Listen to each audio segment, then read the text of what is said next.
Бывают ситуации, когда бездомный кот становится любимцем местных жителей, которые с радостью его подкармливают и проявляют доброту. Жизнь таких животных становится немного проще, но не менее опасной. Они продолжают подвергаться тяжелым испытаниям в условиях суровых улиц и могут не выстоять в неравной борьбе. Такая история произошла с бездомным котиком по кличке Бади. Несмотря на его уличную жизнь, этот малыш редко голодал и даже иногда получал капельку доброты от местных жителей. Его часто подкармливали и пускали погреться в подъезде дома. Однако улицы полны опасностей, и однажды Бади оказался в ветеринарной клинике в очень тяжелом состоянии. После встречи с местными собаками Бади оказался на грани, и на него нельзя было взглянуть без жалости. Ветеринары очень надеялись, что у них получится поставить его на лапки, но они не давали положительных прогнозов.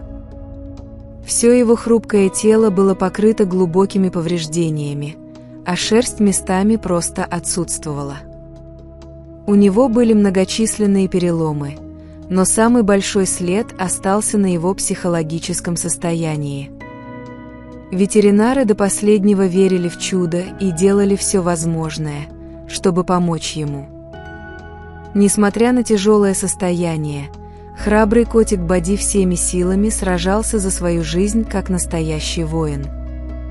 Первое время врачи считали, что шансы на выздоровление у него очень малы, затем спустя несколько дней они увидели небольшие улучшения, и это вселило в них надежду. Ему назначили множество лекарств, ставили капельницы и восстанавливали здоровье с помощью различных процедур. Котик стойко переносил все, зная, что ему помогают в этой нелегкой битве. Позже Центр спасения открыл для него сбор средств, так как траты на его лечение оказались большими. К счастью, волонтерам удалось быстро набрать необходимую сумму, и лечение Бади продолжили. Все усилия добрых людей и врачей не прошли даром. После длительной борьбы за жизнь, здоровье Бади стало улучшаться. У него начала понемногу отрастать новая шерсть, он стал активнее, и его самочувствие в целом стало лучше. К тому моменту он уже был готов к новой семье, которая в итоге сама нашла его. Котика забрала к себе ветеринар по имени Кетти, которая ухаживала за ним во время лечения. Сейчас Бади прекрасно себя чувствует и живет счастливой жизнью в новой семье. Ему еще предстоят процедуры по восстановлению здоровья, а также его психологического состояния.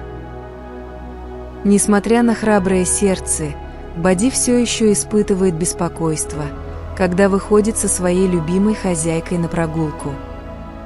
Однако, когда он оказывается в ее объятиях, то сразу расслабляется и громко мурлычет от удовольствия.